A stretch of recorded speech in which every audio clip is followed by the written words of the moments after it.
الحمد للہ رب العالمین والصلاة والسلام علی سید المرسلین اما بعد فاعوذ باللہ من الشیطان الرجیم بسم اللہ الرحمن الرحیم۔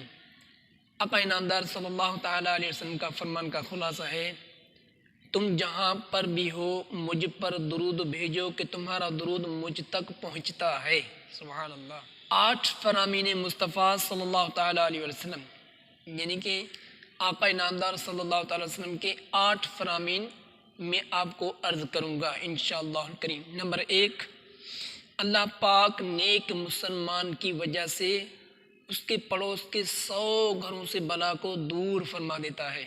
ایک نیک مسلمان، دیکھو کتنی بڑی برکت ہے نیک مسلمان پڑوس کی، الحمدللہ۔ اور پھر آپ صلی اللہ تعالیٰ علیہ وسلم نے یہ آیت مبارکہ تلاوت فرمائی، وَلَوْلَا دَفْعُ اللَّهِ النَّاسَ بَعْضَهُم بِبَعْضٍ لَفَسَدَتِ الْأَرْضُ۔ ترجمہ کنز الایمان، اور اگر اللہ لوگوں میں بعض سے بعض کو دفع نہ کرے تو ضرور زمین تباہ ہو جائے۔ نمبر 2، اللہ پاک کے نزدیک بہترین پڑوسی وہ ہے جو اپنے پڑوسی کا خیر خواہ ہو۔ سبحان اللہ، سبحان اللہ۔ اللہ تعالیٰ کے نزدیک بہترین پڑوسی وہ ہے جو اپنے پڑوسی کا خیر خواہ ہو۔ ہم اپنے اوپر غور کریں کہ ہم اپنے پڑوسی کے کتنے خیر خواہ ہیں، کتنی اس کی خیر خواہی کرتے ہیں۔ میں بھی غور کروں، آپ بھی اپنے اوپر غور کریں۔ نمبر 3، وہ جنت میں نہیں جائے گا جس کا پڑوسی اس کی آفتوں سے امن میں نہ ہو۔ اللہ اللہ اللہ۔ وہ مومن نہیں۔ نمبر 4، وہ مومن نہیں جو خود تو پیٹ بھر کے کھائے اور اس کا پڑوسی اس کے پہلو میں بھوکا رہے۔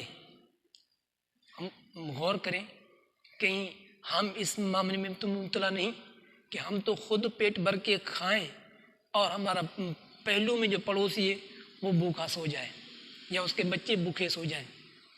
تو ہم اپنے اوپر غور کریں، پڑوسیوں کا خیال رکھیں، انشاءاللہ الکریم اس سے ہمیں خوب برکتیں ملیں گی، اللہ تعالیٰ راضی ہوگا اور ایک اچھا ماحول بنے گا انشاءاللہ الکریم۔ نمبر 5، جس نے اپنے پڑوسی کو ایذا دی اس نے مجھے ایذا دی، اور جس نے مجھے ایذا دی اس نے اللہ کو ایذا دی۔ نمبر 6، جبرائیل علیہ السلام مجھے پڑوسی کے متعلق برابر وصیت کرتے رہے تو مجھے یہاں تک کہ مجھے گمان ہوا، یعنی خیال ہوا کہ پڑوسی کو وارث بنا دیں گے۔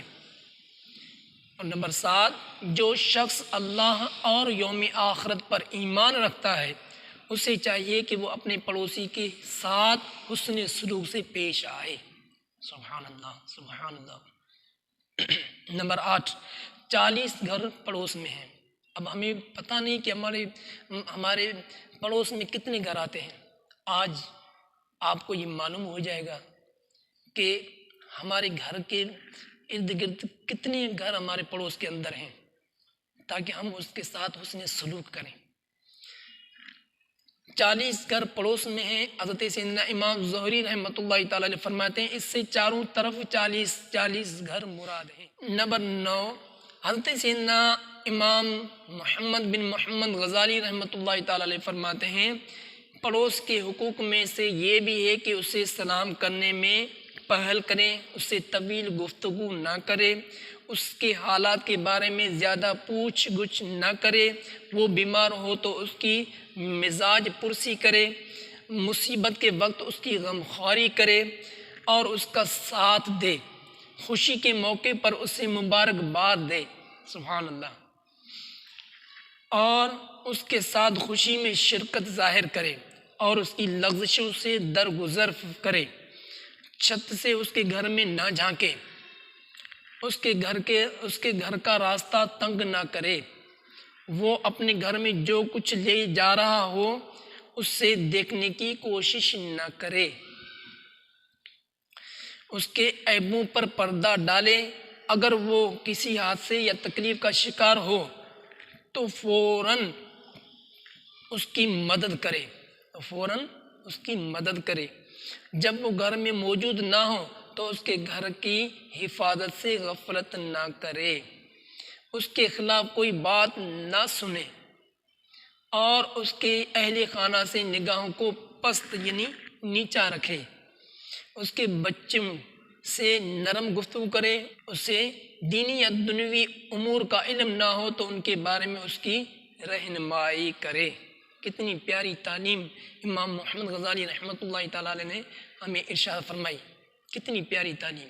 اگر اس پر ہم عمل کریں تو وارے نیارے ہو جائیں گے ہمارے، یقین مانیں۔ ہمارے بزرگان دین پڑوسیوں کے ساتھ کس طرح حسن سلوک کرتے تھے، اب اس باتوں سے آپ اندازہ لگائیے گا کہ ہمارے بزرگان دین نے کیسی زندگی گزاری، بہترین زندگی گزاری انہوں نے۔ حضرت سیدنا عبداللہ بن مسعود رضی اللہ تعالیٰ عنہ کی خدمت میں ایک شخص نے عرض کی، میرا پڑوسی مجھے اذیت پہنچاتا ہے، مجھے گالیاں دیتا ہے اور مجھ پر سختی کرتا ہے۔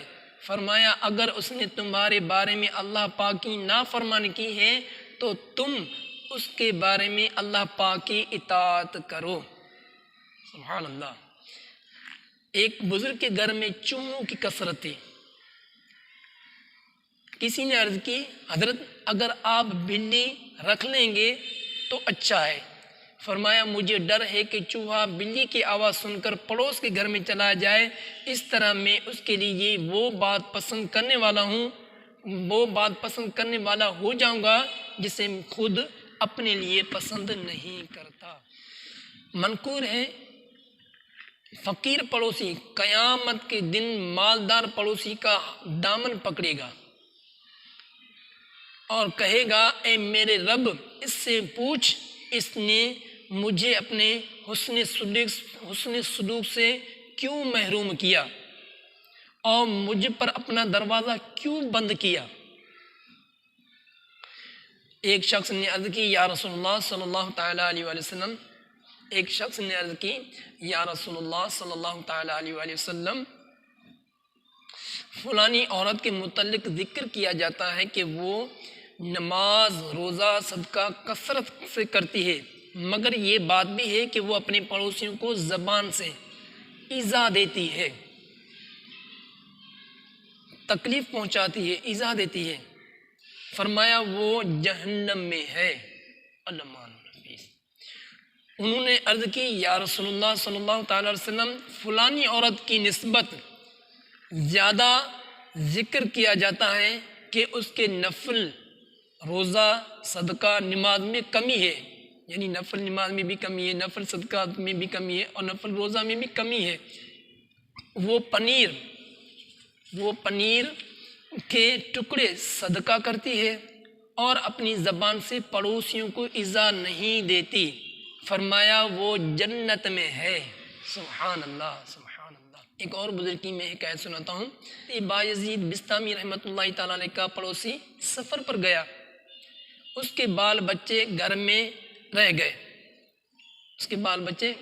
گئے اور وہ خود اکیلا سفر پہ روانہ ہو گیا۔ رات کو یہودی کا بچہ روتا، آپ رحمت اللہ تعالیٰ علیہ نے پوچھا بچہ کیوں روتا ہے؟ یہودن بولی گھر میں چراغ نہیں ہے، بچہ اندھیرے میں گھبراتا ہے، یعنی چراغ نہ ہونے کی وجہ سے اندھیرا ہوتا ہے جس کی وجہ سے بچہ گھبرا جاتا ہے اور گھبرانے کے بعد وہ رونا شروع کر دیتا ہے۔ اس دن سے آپ روزانہ آپ رحمۃ اللہ تعالیٰ علیہ حضرت بایزید بستامی رحمۃ اللہ تعالیٰ علیہ روزانہ چراغ میں خوب تیل بھر کر روشن کر کے یہودی کے گھر بیچ دیا کرتے تھے۔ سبحان اللہ۔ جب یہودی لوٹا تو اس کی بیوی نے یہ پورا واقعہ سنایا۔ یہودی بولا جس گھر میں بایزید بستامی رحمۃ اللہ تعالیٰ علیہ کا چراغ آ گیا ہو وہاں کفر کا اندھیرا کیوں رہے، وہ سب کے سب مسلمان ہو گئے۔ سبحان اللہ سبحان اللہ۔ ہمارے بزرگان دین کا کیسا پیارا انداز، کیسا پیارا طریقہ رہا، پڑوسیوں کے ساتھ کس طرح اس نے سلوک کرتے تھے۔ اور ہم اپنے آپ پر غور کریں کہ ہم اپنے پڑوسیوں کے ساتھ کس طرح گزارتے ہیں، ان کو تکلیف دیتے ہیں یا پھر ان کے لیے راحت کا سامان بنتے ہیں؟ یہ میں بھی غور کروں، آپ بھی غور کریں، کیا ہم ان کا راستہ تنگ تو نہیں کرتے کہ آیا ہم تو پیٹ بھر کے کھاتے ہیں، ہمارا پڑوسی کہیں بھوکا تو نہیں سوتا؟ ہمارا تو حال یہ ہے کہ ہمیں یہاں تک کہ پتہ نہیں ہوتا کہ ہمارے پڑوس والے کا نام کیا ہے۔ تعالیٰ ہمیں ان باتوں پر عمل کرنے کی توفیق نصیب عطا فرمائے۔ اللہ تعالیٰ ہمیں پڑوسیوں کا خیال رکھنے کی توفیق نصیب عطا فرمائے۔ آمین بجاہ النبی الامین صلی اللہ تعالیٰ علیہ وسلم۔